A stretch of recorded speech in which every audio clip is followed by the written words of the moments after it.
Dies ist einer der gefährlichsten Orte auf dieser Welt. Jedes bekannte Virus lagert hier. Sie werden es als klaustrophobisch empfinden. Sie müssen ehrlich zu mir sein. Schaffen Sie es? So, there was Steven Spielberg's Jaws, and after that nobody dared to go into the water. Even though it turns out actually we are the bigger predators, not the sharks. So now after this, do you think people will still shake hands, hug, kiss, all these things?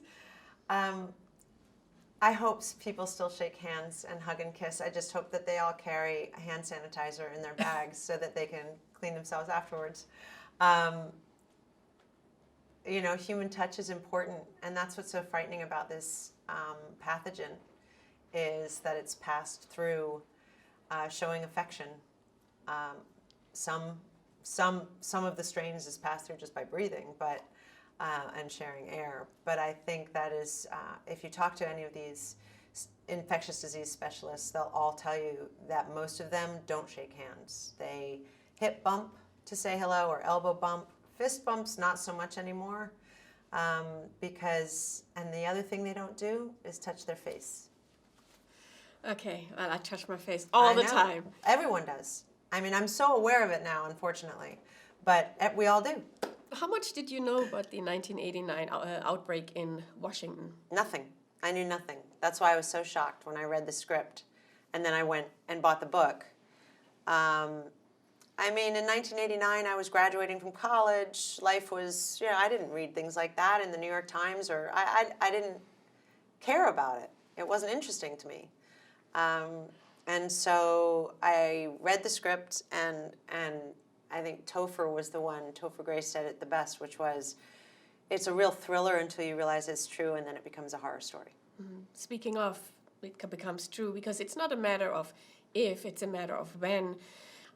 Did you talk to scientists? How prepared are we actually for an outbreak? Now? Yeah. In 2019, yeah. 30 years later? Did they take their lessons, or did they do something? We're not prepared enough, no. There's not enough.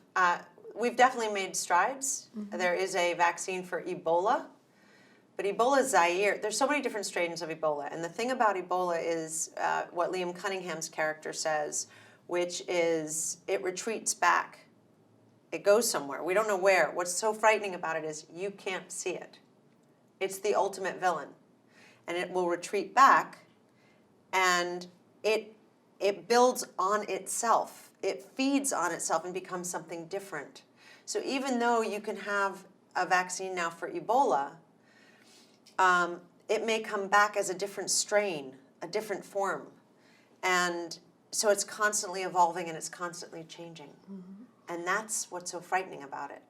And we do not have enough support in the scientific community. Look at, this is a global issue. This is not an African-only issue. This is global. And we all fly places faster. We travel quicker.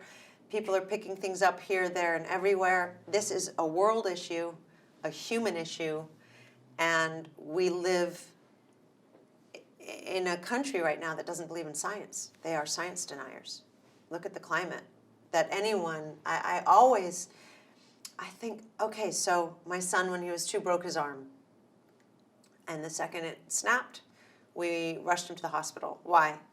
I can't fix a broken arm. I don't know how. I'm not a medical doctor.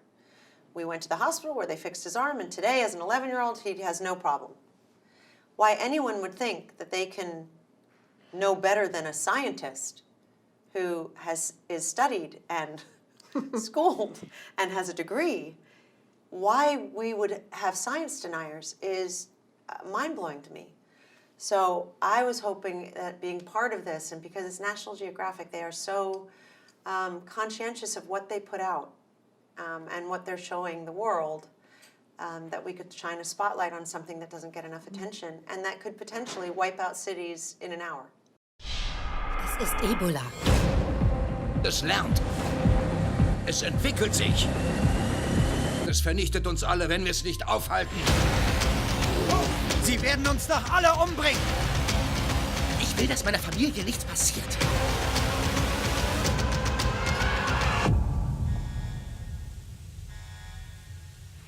The Hot Zone. Ab 16. September, 21 Uhr. It was challenging, you know, but in a good way. I mean, I'm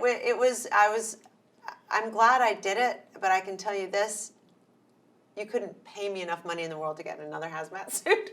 I'm so sorry to say that you really looked good in No, them. never, I was actually never wanted to happen ask, don't you think it could become the new fashion Well, trend? if we don't get on top of the science, it's going to be a new fashion trend because we're all going to need them in order to survive.